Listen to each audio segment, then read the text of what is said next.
Les amis, bonsoir à tous. J'espère que vous allez bien.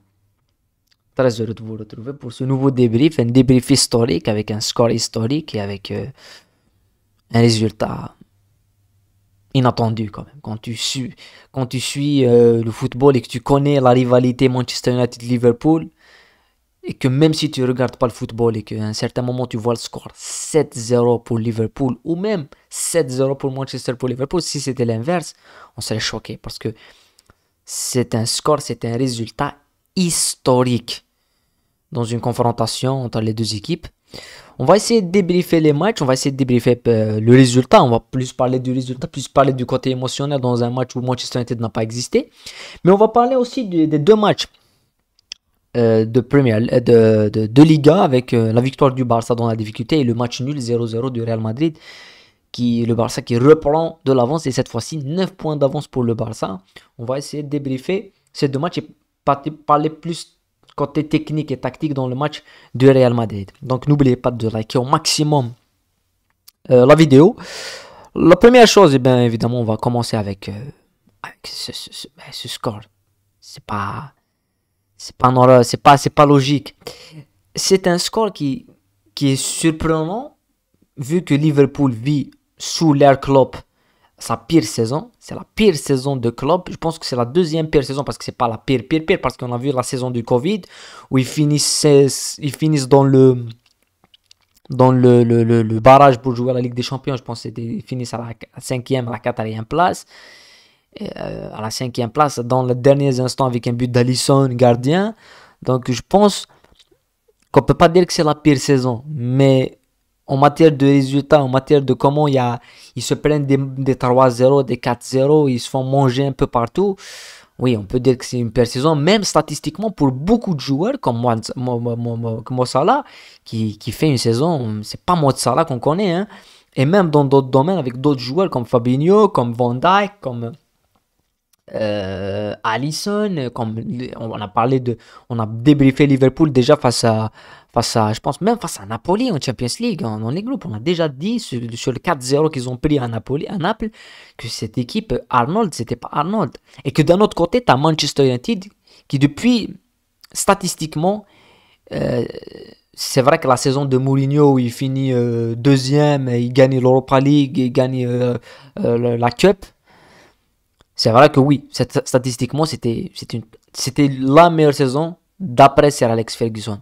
Mais là, on voit un meilleur Manchester United. On a vu cette saison une équipe qui, sur 20 matchs, a perdu un seul match. Sur 20 matchs, domine footballistiquement ses adversaires avec une stratégie, une tactique, une animation qui est digne d'un club qui va dominer, qui va mettre en place quelque chose sur un terrain.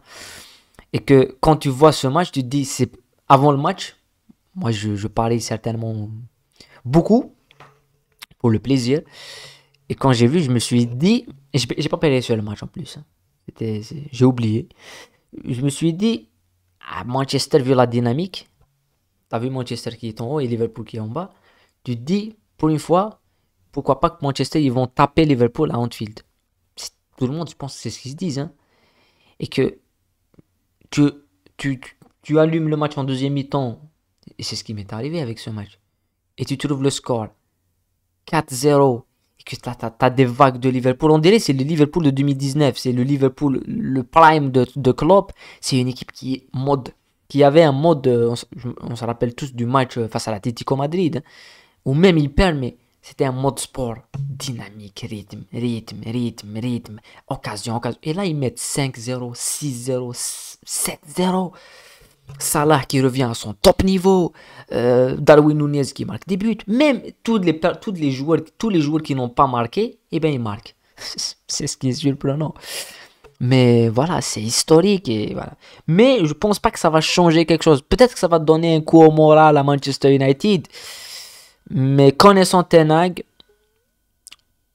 je pense qu'ils vont se relever, ils vont y aller de l'avant. Parce que ils ont déjà subi une humiliation qui ressemblait à ça, parce qu'ils ont pris 6 buts face à City. Même s'ils marquent 3 buts, et je pense que les 3 buts, logiquement, ils ne devraient pas exister face à City. Ils prennent 6 buts. que c'est plus pour l'histoire. Parce que je ne pense pas que Liverpool va redevenir Liverpool énorme après cette victoire, 7-0. Et je pense pas que Manchester va s'effondrer, va disparaître comme après. Voilà. Je pense que c'est un match d'anthologie historique. Si c'était un match où les deux équipes étaient bien classées, c'est-à-dire que premier, deuxième, troisième, il valait quelque chose au classement, ça aurait changé quelque chose. Mais vu que Manchester, ils sont dans le top 3, et que bon, là, Manchester joue plus le titre, hein. Même s'ils le veulent, ils joueraient. Ouais, non. Déjà, c'est moins 7, moins 14, moins 7, oui, moins 7 au goal average, plus le nombre de. Non, ils disparaissent. Je pense que le titre, sauf une chute, et je pense que le titre, il est pour Arsenal, sauf si Arsenal ils se font taper par le City, je pense que oui, ils peuvent se faire taper, mais il leur reste toujours un bonus. Et je pense que la seule équipe qui peut retirer le titre, c'est un club londonien. Je pense que ça serait Chelsea. Si Chelsea fait un grand match à Arsenal, oui. Mais sinon, le titre est pour Arsenal. Mais sinon, on a un score historique pour Liverpool. Et que, voilà, on se rappellera toujours de ce score, mais voilà. Est-ce que Liverpool a fait la même chose et a joué de la même façon, mais ils se font pas, ils sont pas fait bouger. Manchester n'existe pas dans le match. C'est ça qui est surprenant. Manchester n'existe pas. Sur, sur la deuxième mi-temps, ils prennent 6 buts. Et des buts, le but de Gakpo, le deuxième d'élimination de Salah, t'as des buts que le sixième, le septième, ça devrait pas exister, des buts comme ça. Mais ça existe parce que Manchester n'existe pas. Donc voilà, c'est un score historique et il faut toujours rendre hommage à ce genre de match. Voilà, c'est des matchs inoubliables. Voilà, on passe à la Liga avec la victoire du Barça. Une victoire dans la difficulté, dans la douleur, avec la perte d'Araujo suspendu avec un carton rouge, avec un but de Rafinha en mode messianique. Rafinha, il est en mode messianique.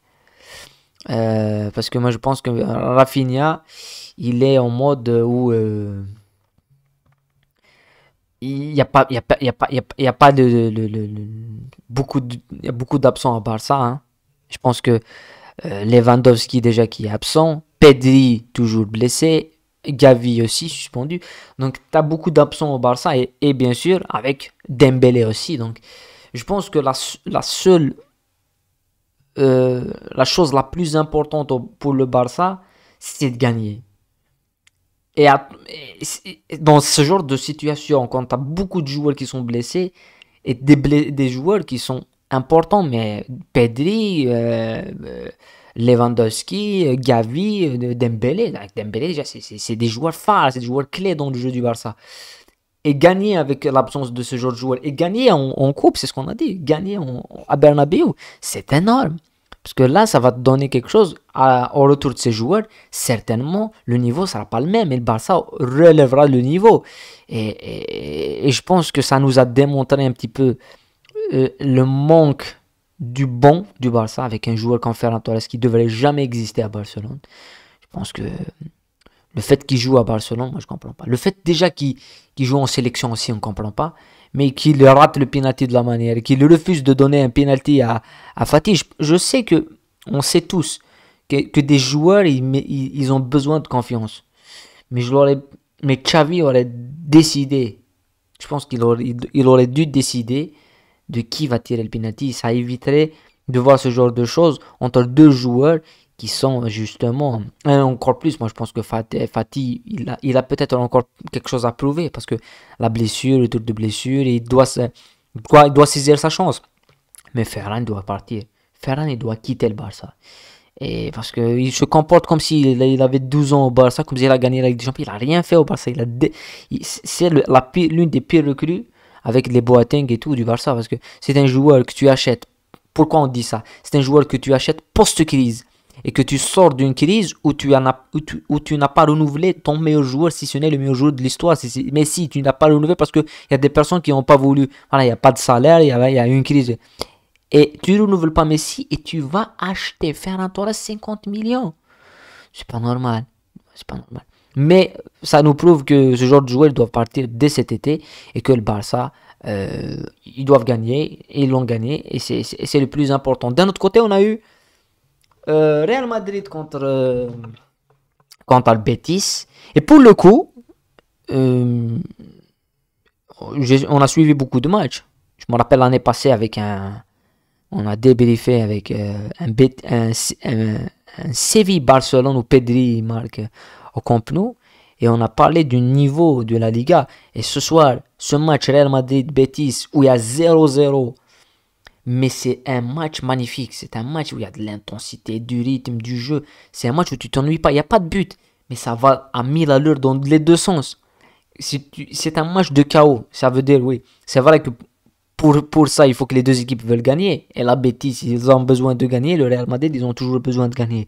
Ça nous a donné un match où, en première mi-temps, tu as eu cette équipe de. Ils ont mis le rythme. Ils ont mis le rythme. Après, c'est vrai que le Real Madrid, ils avaient manqué de cette finition. Il y a un but qui est refusé juste titre parce qu'il y a une main qui est touchée par Rudiger. Mais c'est un match qui, je pense, c'est toujours le problème avec la Liga, c'est qu'on a toujours du mal à se défocaliser du Real Madrid et du Barça. C'est-à-dire, on va se dire, si c'était Atlético Madrid Betis et on a le même match 0-0, est-ce qu'on va pas se dire, ouais, c'était un bon match? Ouais. Si c'était le Real Madrid et le Barça, c'est sûr que ce soit un bon match. Mais c'est sûr parce qu'il y a que le Real Madrid et le Barça d'un niveau médiatique. Mais tu as d'autres matchs qui sont assez intéressants. C'est Celta Vigo et Sociedad, c'est un match que tu vois toujours. Les Betis, l'Atlético Madrid et tout. Mais le Real Madrid, l'info de la soirée, qui lâche des points euh, dans sa course avec le Barça, ça repart à 9 points. Le, on va pas dire que Vinicius, mais Vinicius, on l'a vu, mais on l'a débriefé. On a débriefé le match de la Coupe du Roi avec le Barça. Et j'ai dit, il est agaçant. Vraiment agaçant son comportement, la manière comment il parle à l'arbitre. C'est un joueur, c'est un, c'est un Neymar bis. Neymar, quand il est allumable, Neymar. C'est un joueur qui peut vite sortir du match et faire n'importe quoi, et parler, dire n'importe quoi et prendre un carton rouge. Il le fait plus souvent au PSG. Avant, quand Neymar était jeune, c'était un joueur qui jouait toujours au ballon. Il répondait toujours avec la balle. Et il s'agaçait un peu parce que tous les adversaires t'attendent et tout. Mais là, Vinicius, dès le début du match, il y a un, deux, trois dribbles qui passent pas. Il sort complètement du match. Et on l'a vu, on l'a dit face à Mallorca, on l'a dit dans beaucoup de matchs. Et là, il doit régler ce genre de truc parce que ça plombe le Real Madrid. Et on le sait tous, et on le voit tous, et on le dit tous, que Vinicius, c'est 80% de la puissance du Real Madrid, malheureusement. C'est un joueur qui percute, c'est un joueur qui dribble tout. S'il ne crée rien, le Real Madrid ne crée rien du tout. Et Benzema, il a beau créer deux stars de situation, il n'a pas pesé sur le jeu. Benzema, on n'a pas beaucoup vu. Donc c'est assez surprenant de voir un joueur qui perd comme ça le contrôle du match. Mais d'un autre côté, tu as des joueurs comme Rubiero, comme Pedro, Pedri. Je pense que c'est Pedri, Alves Pedri, Alexis Pedri, l'homme du match. Qui fait un match monstrueux. Luis Felipe, l'ancien joueur de la Lazio, qui fait un match énorme. Claudio Betis, ils ont fait leur match. Hein. Ils ont fait leur match. Mais n'importe quel autre joueur, et on l'a dit, on l'a vu, n'importe quel autre joueur qui réagit comme réagit Vinicius, il prend un rouge tout le temps. Il prend minimum un jaune. La manière avec laquelle tu vois des joueurs, ils disent un mot, direct carton jaune. Mais Vinicius, comment il parle, il s'adresse à l'arbitre, il prend pas de carton jaune. C'est pas normal. Il a une immunité. C'est pas moi qui le dis, c'est les images. Après, le Real Madrid, là, il reste. Je pense que le championnat, ils avaient la chance, mais là, jouer le Barça avec Dembélé. Quand on voit les espaces laissés par les latéraux qui sont inexistants au Real Madrid, que ce soit Carvajal qui remplace, je me rappelle plus du nom de Alexis, je me rappelle plus. Les latéraux, ils laissent des espaces. Inadmissible. Et si tu as des joueurs comme Dembélé qui vont prendre cette profondeur, c'est pas la même chose. C'est pas la même chose. Mais bon, le Real Madrid, il va nous sortir une top performance en Champions League et on va tous dire ouais, non, non, non, non. Il y a un problème au niveau mental chez un joueur comme Vinicius. Sinon, le Real Madrid, ils ont toutes les qualités pour s'imposer. Mais tu sens que les jeunes joueurs comme Chouamini, comme Kamavinga, ils n'ont pas l'instinct de Casimiro, de Modric. Et c'est ce qui manque. Parce que ce genre de match, un Casimiro te marque un but. Euh, pour le remplacer, il faut avoir l'instinct plutôt tueur. Mais sinon, ça nous donne une Liga un petit peu mortifère avec 9 points pour le Barça. Et le Barça, je pense, le prochain match, c'est face à Bilbao. À Bilbao, à San Mamés. S'il gagne, la Liga est terminée parce que c'est un stade compliqué. C'est un stade très très difficile. Mais s'il gagne, c'est terminé. Parce que après ils recevront le Real Madrid. Je vois pas le Barça perdre un Classico au Camp Nou. Oui, ça peut arriver. Mais je les vois bien gérer ce match. Et faire un nul, c'est un bon résultat pour le Barça. Donc. En tous les cas, c'est une journée historique avec ce score de 5-0 pour 7-0 pour Liverpool et une Liga qui n'est pas assez. Elle est belle à voir, la Liga, mais pas au niveau de la Première Ligue, dans la lutte pour le titre et tout. Mais sinon, il y aura le retour de la Ligue des Champions mardi et mercredi. Et on va justement se régaler. Voilà. En tous les cas, prenez soin de vous. Merci de nous avoir suivis, de m'avoir suivi jusqu'à là. On se retrouve dans d'autres débriefs.